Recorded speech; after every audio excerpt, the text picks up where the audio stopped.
मध्य प्रदेश में कांग्रेस ने 2023 के चुनाव अभियान का शंखनाद कर दिया है। कांग्रेस के प्रचार अभियान की शुरुआत जबलपुर से हुई। प्रियंका गांधी ने जबलपुर में नर्मदा पूजन के बाद विशाल जनसभा को संबोधित कर बीजेपी सरकार पर कई मोर्चों पर एक साथ हमला बोला तो कांग्रेस के 5 वचन भी गिनाए। प्रियंका गांधी ने मध्य प्रदेश के लोगों से वादा किया कि कांग्रेस की सरकार बनने पर हर महीने महिलाओं को 1500 रुपए दिए जाएंगे। गैस सिलेंडर 500 रुपए का मिलेगा। 100 यूनिट बिजली फ्री, 200 यूनिट हाफ होगी। मध्य प्रदेश में पुरानी पेंशन योजना लागू होगी। किसान कर्ज माफी का काम पूरा किया जाएगा। हर हर नर्मदे, नर्मदा मैया की जय। कि जो आपके साथ पिछले 18 सालों से हो रहा है वो गलत हो रहा है, क्योंकि आपका इस्तेमाल हो रहा है, शोषण हो रहा है। 220 महीनों के शासन में 225 घोटाले किए हैं इन्होंने। कांग्रेस पार्टी आपकी सुनवाई करती है। जहां जहां हमारी सरकारें हैं, आप खुद देखिए और खुद आकलन करिए कि जो कहा है वो किया है कि नहीं। हम आपके सामने कुछ ऐसे गारंटी लाए हैं जिनके बारे में अब आपको मैं बताऊंगी, जो हम 100% लागू करेंगे। हर महीने महिलाओं को 1500 रुपए प्रति माह दिलवाया जाएगा। गैस का सिलेंडर 1000 रुपए का नहीं, 500 रुपए का आपको मिलेगा। आपके लिए 100 यूनिट बिजली माफ होंगे सबके लिए। 200 यूनिट बिजली बिल की हाफ होगी। हम मध्य प्रदेश में भी पुराना पेंशन लागू करेंगे। जो किसान कर्ज माफ करने का काम हमने शुरू किया था उसको पूरा करेंगे और जो बचे हुए किसान हैं उनका ऋण माफ किया जाएगा। ये हमारी गारंटी है। प्रियंका गांधी के दौरे में कांग्रेस सॉफ्ट से हार्ड हिंदुत्व की ओर बढ़ती दिखी। प्रियंका गांधी के स्वागत में जबलपुर को भगवामय कर दिया गया। पहली बार कांग्रेस के कार्यक्रम में बजरंग बली और गदा जैसे हिंदुत्व के प्रतीकों के कटआउट नजर आए। वहीं कांग्रेस के इसी रूप पर बीजेपी इस पर तंज कस रही है। प्रियंका जी से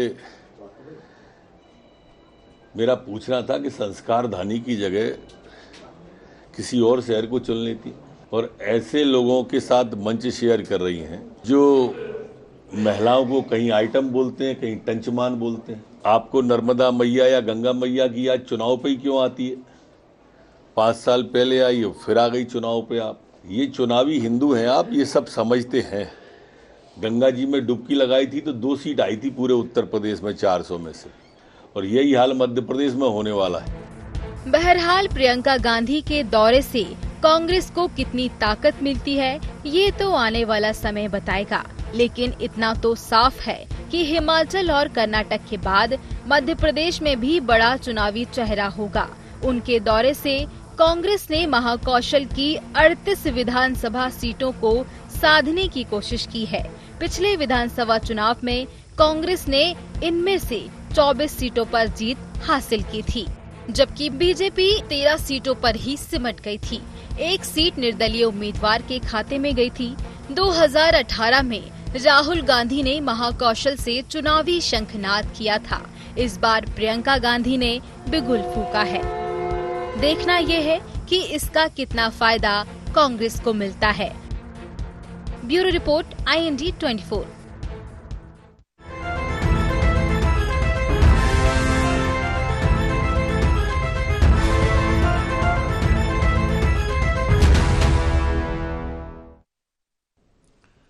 नमस्कार, IND एजेंडा आशंका, डंका और प्रियंका में आपका स्वागत है। मैं हूं आपके साथ नवीन पुरोहित। चर्चा को विस्तार देंगे उसके पहले IND एजेंडा के मुख्य बिंदुओं की तरफ एक निगाह डालते।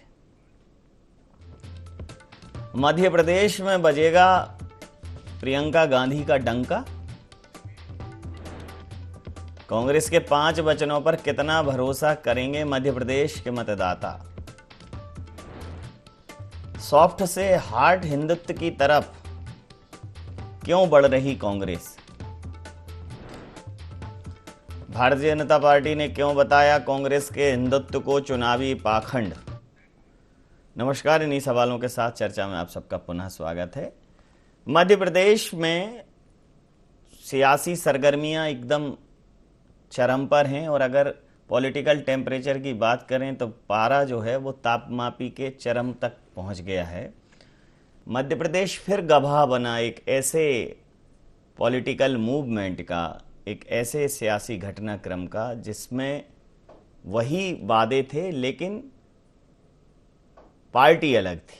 महिलाओं को 1500 रुपये मिलेंगे, सिलेंडर मिलेगा, किसानों के कर्ज माफ़ किए जाएंगे, बिजली के बिल जो है 100 यूनिट तक माफ़ रहेंगे और उसके बाद 200 तक हाफ रहेंगे।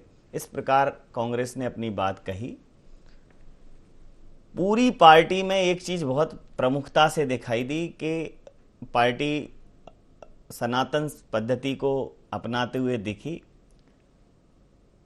शंखनाद हुआ, मंत्रोच्चार हुआ, मां नर्मदा की आरती हुई, बजरंग बली के कटआउट, बजरंग बली के पोशाक और परिधान धारण करे हुए लोग और हनुमान जी की गदा, ये सब प्रतीकात्मक रूप से जगह जगह पर सुसज्जित किए गए। तो सवाल ये उठता है कि क्या कांग्रेस हिंदुत्व की ओर वापस लौट आई है या कांग्रेस को अब ये समझना आवश्यक हो गया है, कांग्रेस को ये समझ में आ गया है कि हमें हर चुनावी माहौल में हिंदुत्व को मूल में रखना पड़ेगा। सवाल भारतीय जनता पार्टी उठा रही है कि ये इनकी चुनावी आस्था है, चुनावी भक्ति है।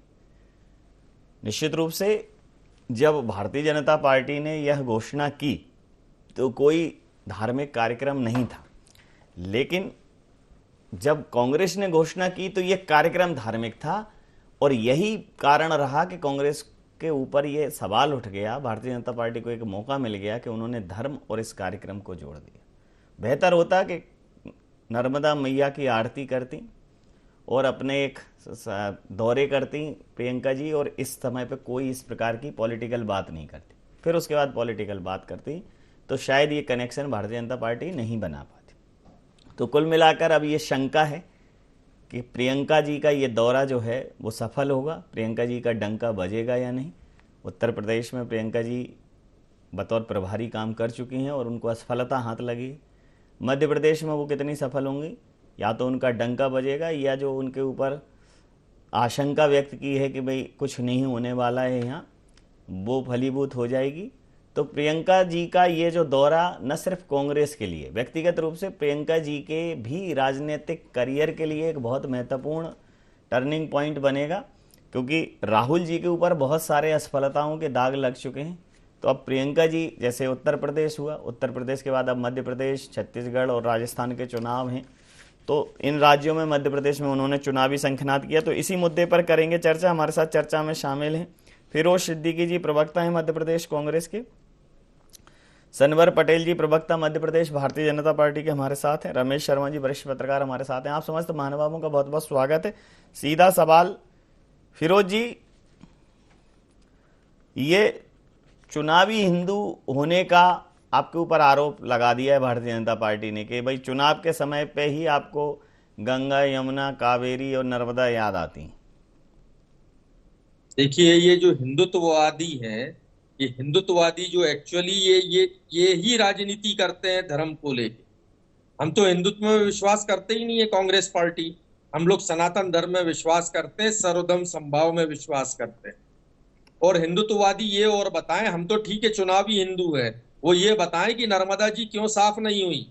पूरे मुख्यमंत्री पूरे में घूमे थे ना नर्मदा जी के परिक्रमा करते हुए, और नर्मदा आरती का कार्यक्रम हुआ करता था और मुख्यमंत्री के क्या जो बड़ी बड़ी घोषणाएं करते थे। क्या हुआ जो पौधारोपण 700 करोड़ का घोटाला हुआ नर्मदा जी में?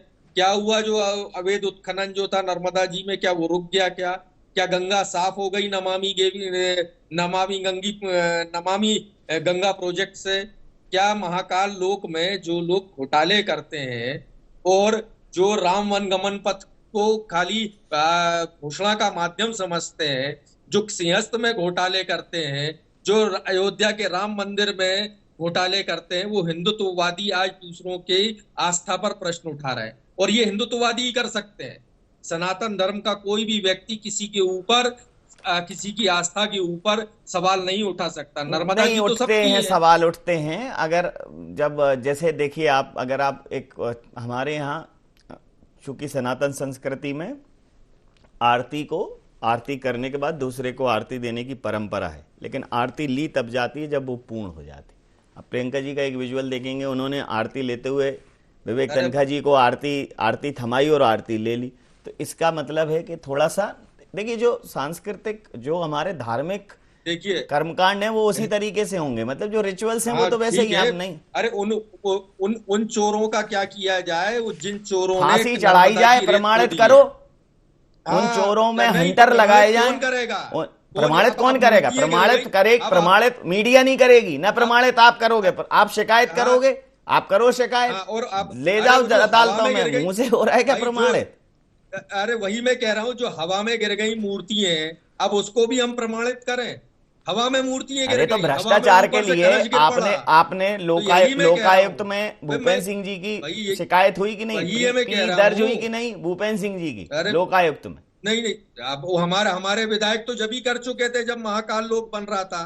फिर ना खाऊंगा ना खाने दूंगा।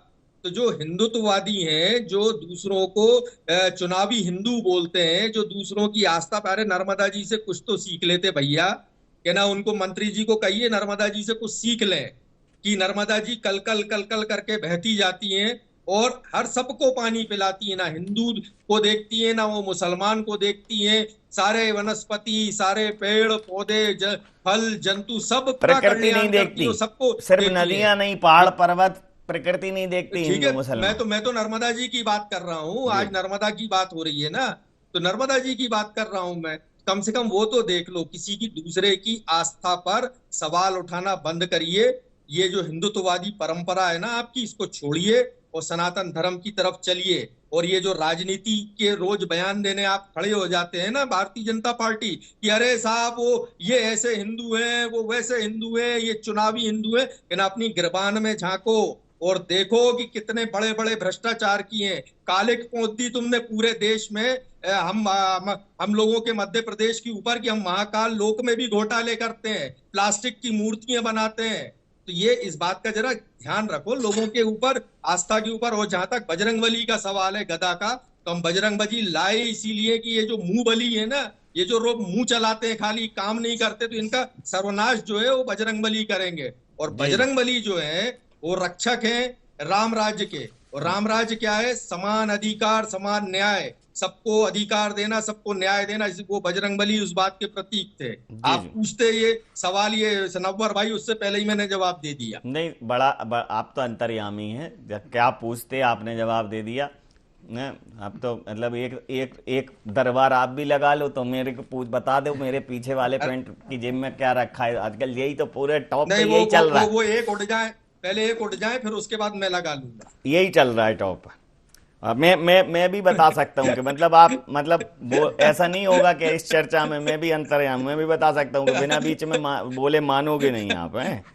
चलिए सनवर जी बताइए कि भाई ये तो कह रहे हैं कि ये हिंदुत्व कुछ है ही नहीं, लेकिन आप लोग जो है हिंदुत्व का प्रोपोगेंडा बना के, हम लोग सनातन संस्कृति के पूजक हैं, उसको मान्य करने वाले हैं। आप तो हिंदुत्व का सनसनी बना के, हिंदुत्व का व्यापार करके, हिंदुत्व को महिमा मंडित करके अपना राजनीतिक एजेंडा सेट कर रहे हो। बहुत गंभीर आरोप है आपका। देखिए ना जी, धर्म को आत्मसात करना नहीं, धर्म में आस्था रखना नहीं, धार्मिक आप हो नहीं, तो परिस्थिति आपके सामने आती। किस प्रकार से आज आरती जब नर्मदा मैया की हो रही थी, उसके बाद नर्मदा मैया को आरती देने के बजाय खुद आरती ले रहे थे, उस ज्योत को खुद की ओर मोड़ लिया।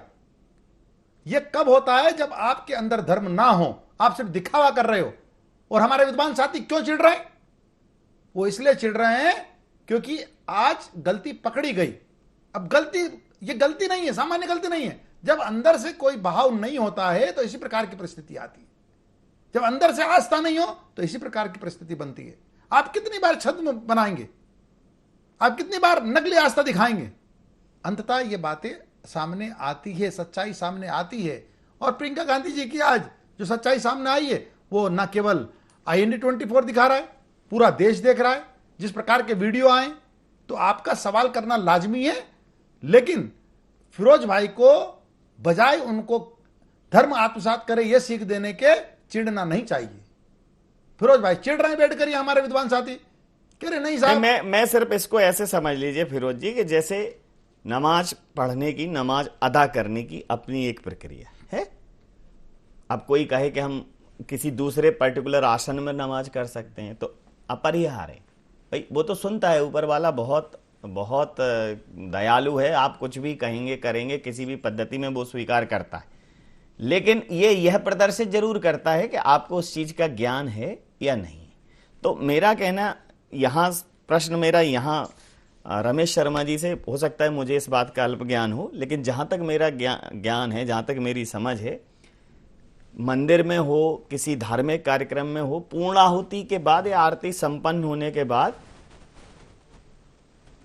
उस पर जो आचमन करने के बाद ही फिर आरती जो है, उसको आरती लेने की जो परंपरा है, वो जब आरती कर रही थी और फिर उन्होंने वो विवेक तनखा जी को दी और आरती, उसमें से आरती उन्होंने ग्रहण की, धार्मिक कार्यक्रम है। लेकिन इस पर भारतीय जनता पार्टी सवाल उठा रही है कि उन्हें धार्मिक परंपराओं का ज्ञान ही नहीं है। एक दूसरा, मेरा कहना यह था कि धार्मिक परंपराओं को और राजनीति को बेहतर हो कांग्रेस बिल्कुल अलग अलग कर दे। वो सिर्फ मेकल सुता के दर्शन करने आती, नर्मदा पूजन करती, सामान्य बैठक करती, चली जाती। लेकिन जब उन्हें सभाओं में घोषणा करनी थी तो धर्म को और राजनीति को अलग रखना था, अन्यथा ये कनेक्शन आज की तारीख में तो कांग्रेस पे भारी पड़ेगा। देखिए, निश्चित रूप से यहाँ मैं दो बात पर आपसे सहमत हूँ कि आरती का एक विधान है, आरती होने के बाद उसका शांति पाठ होता है और विश्व कल्याण की कामना होती है और उसके बाद फिर आरती सबको दी जाती है, ये है। और निश्चित रूप से वो ये परंपरा को तोड़ने वाला ही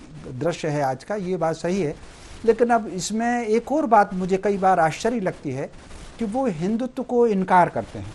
हिंदुत्व अगर आप देखेंगे, वेद की दृष्टि से अगर आप हिंदुत्व को देखेंगे तो जो हिंसा से दुखी होता है वो उसको हिंदू कहा गया है। और दूसरे एक श्लोक आता है, हिमस्य इंदुयस्य, ऐसा श्लोक आता है, यानी हिमाचल से लेकर के, हिमालय से लेकर के इंदु यानी महासागर को कहा गया। तो हिमालय से महासागर तक का पूरा क्षेत्र है, उसको हिंदू कहा गया। अब हिंदुत्व उसको कहा गया जैसे शिव से शब्द बनता है शिवत्व, व्यक्ति से शब्द बनता है व्यक्तित्व, ममता से शब्द बनता है ममत्व, ठीक उसी प्रकार हिंदू से शब्द बनता है हिंदुत्व, जो हिंदू की केंद्रीभूत चेतना है। हिंदू का अर्थ क्या हुआ? जो समस्त संसार में हिंसा से दुखी होता है।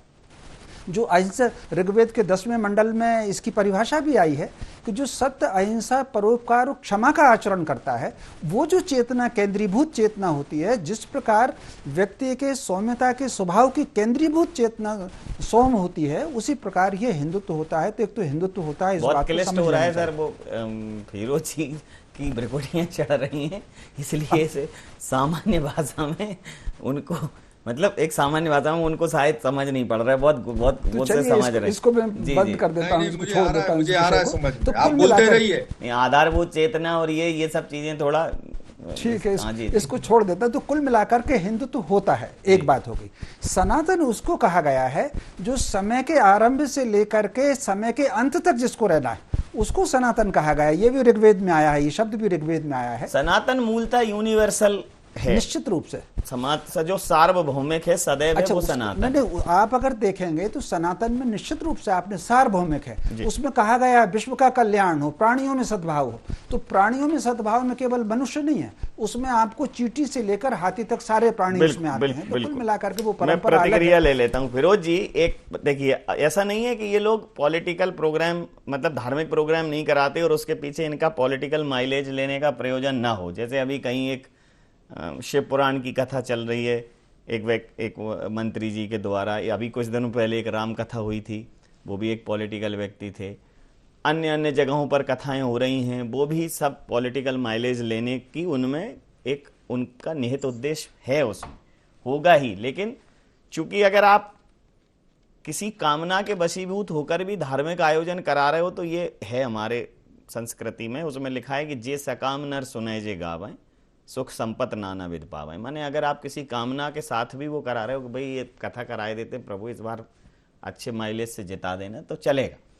लेकिन वहां पर पॉलिटिकल मंच ना हो। अब 10 जून को जब ये घोषणा सीएम शिवराज जी ने की कि 1,000 रुपए, तो घोषणा क्या, वो उस घोषणा को पूरा किया कि 1,000 रुपए खाते में पहुंचाए, और ये घोषणा की कि अब ये सिर्फ 1,000 नहीं है 3,000 तक जाएंगे। तो वहां कोई धार्मिक कार्यक्रम नहीं था। जब ये लोग धार्मिक कार्यक्रम करते हैं तो वहां फिर कोई पॉलिटिकल आयोजन नहीं होता। आप ये छोटी सी चूक आपको नहीं लगता हो गई आपसे? लगता होगा कि बार बार नहीं आएंगी प्रियंका जी तो एक बार में ही करा लो 2-3 काम। ऐसा है कि प्रियंका जी हमारी स्टार प्रचारक हैं और वो अब मध्य प्रदेश में चुनाव प्रचार की कमान संभालेंगी। जब भी कोई अपने किसी काम का श्री गणेश करता है तो हिंदू रीति रिवाज में आप कहीं पूजा अर्चना करते हैं और पूजा अर्चना करके अपने काम की शुरुआत करते हैं। तो उनकी इच्छा थी कि वो आके नर्मदा जी के तट पर नर्मदा जी की आरती करना चाहती हैं। हमने उस तरीके से उनका आयोजन उनके लिए व्यवस्था की प्रियंका गांधी जी से की। तो इसमें बुराई क्या है? और जब वो मंच पे आई तो उन्होंने कहा हर हर नर्मदे या नर्मदे हर। तो आप देखिए नर्मदा के किनार की पट्टी जो है वहां सब लोग जो है हर हर नर्मदे ही बोलते हैं या नर्मदे हर बोलते हैं। ये एक दूसरे का अभिवादन करने का तरीका ही है। उन्होंने वहां की संस्कृति के हिसाब से बात की। सब बड़े छोटे एक दूसरे को नर्मदे हर या हर हर नर्मदे बोलते हैं, ठीक है। तो ये नहीं, मेरा कहना ये था कि देखिए शुरुआत होना अलग चीज है। अब आप इस पूरे प्रोग्राम को देखिए तो आप पूजा का टाइम देखिए और अपने पॉलिटिकल प्रोग्राम का टाइम देखिए तो आप पाएंगे कि पूजा वाला समय थोड़ा ज्यादा था। मतलब ये धार्मिक आयोजन पे आपने बड़ा फोकस किया है इस बार। नहीं, ऐसा नहीं है, हमने धार्मिक आयोजन पे फोकस नहीं। ये इससे पहले राहुल गांधी जी भी आए थे वहाँ जबलपुर, तब भी वो नर्मदा आरती की थी उन्होंने। और ये तो अच्छी बात है कि अगर कोई भी व्यक्ति है, अगर आप भी हैं, ये बिल्कुल ठीक काम नहीं, ये तो अच्छी बात है। अगर वो आरती कर रही है तो नहीं, मैं पूछ लेता हूँ आपकी बात, कोई अच्छी बात है आरती कर रही है। अब आप इसमें इतना बारीक मैं भी जाके यही काम करूंगा ना। आप बारीक क्यों जा रहे हैं इसमें? देखिए नवीन जी, हमने तो 3-4 बातें कही कि वो आरती भी करे तो विधि विधान से करे, मना नहीं है। अब उस शंकरधानी में उन्होंने पॉलिटिकल कार्यक्रम रखा। वहां जिस प्रकार से कांग्रेस के बड़े नेता मंच पर थे और जिस प्रकार से प्रियंका गांधी जी ने नारा दिया था देश में उत्तर प्रदेश के चुनाव के पहले कि लड़की हूं लड़ सकती हूं, तो लड़की हूं लड़ सकती हूं, तो जो लोग लड़की को, जो हमारी माता को, जो हमारी बहन को अपशब्द कहे वो आपके मंच की शोभा बढ़ा रहे थे। किस प्रकार से शब्दों का उपयोग किया गया, बहनों के लिए टंचमाल कहा गया, बहनों के लिए आइटम कहा गया, और जिन नेताओं ने कहा वो आपके मंच की शोभा बढ़ा रहे थे। तो हमने प्रश्न किया कि क्या आपको उनको मंच से नीचे उतारना चाहिए, क्या आप उनको मंच पर नहीं बिठाना चाहिए? और आप लड़की हूं लड़ सकती हूं, तो मध्य प्रदेश की 1.25 करोड़ जो बहनें हैं उनको शिवराज सरकार, भारतीय जनता पार्टी की सरकार 1,000 रुपया उनके सम्मान राशि डालने का काम कर रही है, उनके खातों में शुरुआत कर दी है। तो क्या आपको शिवराज जी का धन्यवाद देना चाहिए, भारतीय जनता पार्टी की सरकार को धन्यवाद देना चाहिए? क्या आप ये देंगे? हमने तो उनसे अनेक क्वेश्चन किए पर हमारे प्रश्नों का उन्होंने उत्तर नहीं दिया, उल्टा बिना विधि विधान के आरती में लग गई। तो प्रश्न तो करेंगे समाज क्षेत्र में जब काम कर रहे हैं। प्रतिक्रिया के साथ चर्चा समाप्त करूंगा। सर, एक सवाल और उठा है कि चूंकि धार्मिक 101 वैदिक ब्राह्मणों द्वारा वैदिक रीति रिवाज से 101 पंडितों द्वारा वैदिक रीति रिवाज से नर्मदा माँ का पूजन आरती की गई पूरी विधि विधान से, तो बड़ा कार्यक्रम था। लेकिन आप जब मंच पर आते हैं तो आप ये देखें कि सिर्फ कमलनाथ जी बोले और प्रियंका जी बोली। मंच पर और भी बड़े नेता थे, सुरेश पचौरी जी थे, अरुण यादव जी थे, बाकी किसी भी नेता को वो नहीं मिला। तो ये तो तय है कि मतलब कमलनाथ जी फोकस केंद्र में तो हैं, भले ही उनके नाम की घोषणा ना हो या भाभी अवश्यम भाभी पे संकट हो, लेकिन कमलनाथ जी को यहाँ वरीयता जो मिली उससे स्पष्ट है कि इस बार चुनाव कमलनाथ जी के नेतृत्व में ही। नहीं, निश्चित रूप से ये जो कार्यक्रम उनका है ये हमको आज 3 संदेश देता है कांग्रेस का, उनकी रणनीति के 3 संदेश। एक पहला तो संदेश हमको ये मिलता है कि विधानसभा चुनाव में मध्य प्रदेश में कहीं ना कहीं प्रियंका जी के हाथ में कमान रहेगी। बहुत संभव है कि राहुल जी एक कदम पीछे रहें, एक कदम प्रियंका जी आगे रहेंगी। तो उसको न केवल जिस तरीके से उन्होंने प्रस्तुत किया है कांग्रेस ने, आपने अगर उनकी वेशभूषा देखी होगी तो वो एकदम इंदिरा जी जैसा लुक रहा उनका, जैसा पल्ला इंदिरा जी लेती थी वैसा इंदिरा जी का पल्ला रहा है। वो ठीक उसी अंदाज, वो जो बोलने की शैली रही है वो भी रही है, क्योंकि मैंने भगवान जी की कृपा से इंदिरा जी की सभाओं की रिपोर्टिंग की है। तो एक तो उनको उस फोकस में प्रस्तुत किया, ये कांग्रेस की रणनीति है।